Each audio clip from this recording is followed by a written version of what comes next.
istorya ng buhay ko. Lumaki akong maraming tanong kung bakit tila hirap ang baon, habang ang iba'y umaangat, ako na may laging salat. Pinilit kong tumayo mag-isa, kahit sugatan ang damdamin ko. Sa bawat pintong nagsara, mas lalo akong natutong lumaban.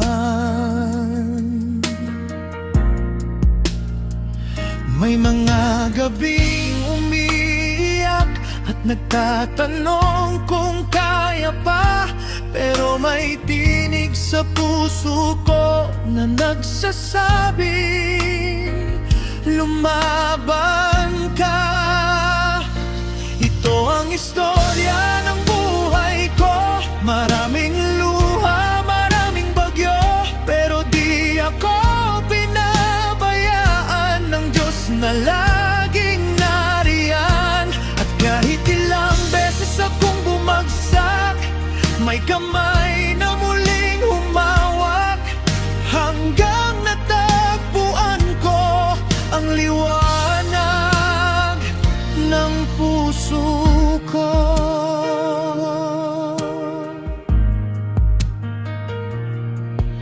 Dumating ang araw ng himala, nabuo ang munting pamilya. At sa pagdating ng anak ko, parang nabuo ang mundo ko. Sa bawat tawa ng prinsesa ko, nawawala lahat ng pagod ko. Kaya araw-gabi akong lumalaban para sa kinabukasan nila.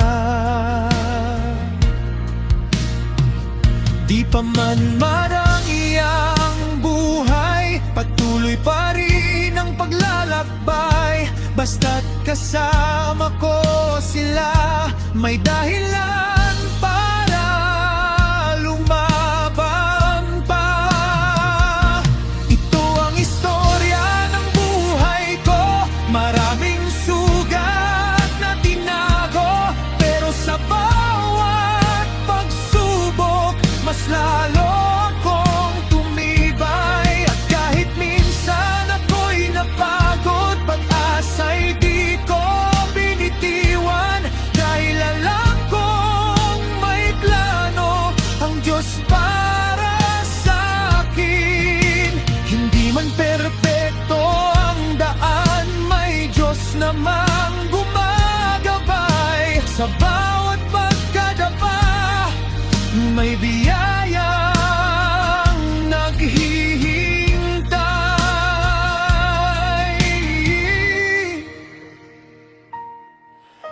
At kung hanggang ngayon patuloy pa rin ang laban, dahil may pamilyang umaasa at Diyos na hindi sumusuko sa akin.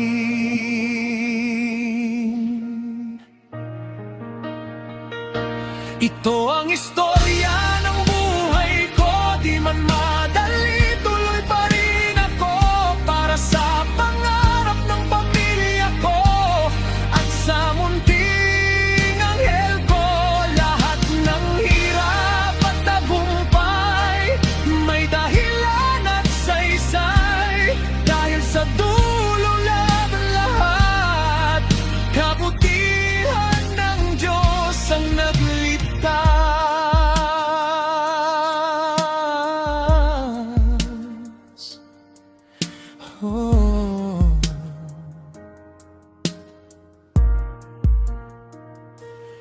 Ito ang istorya ng buhay ko,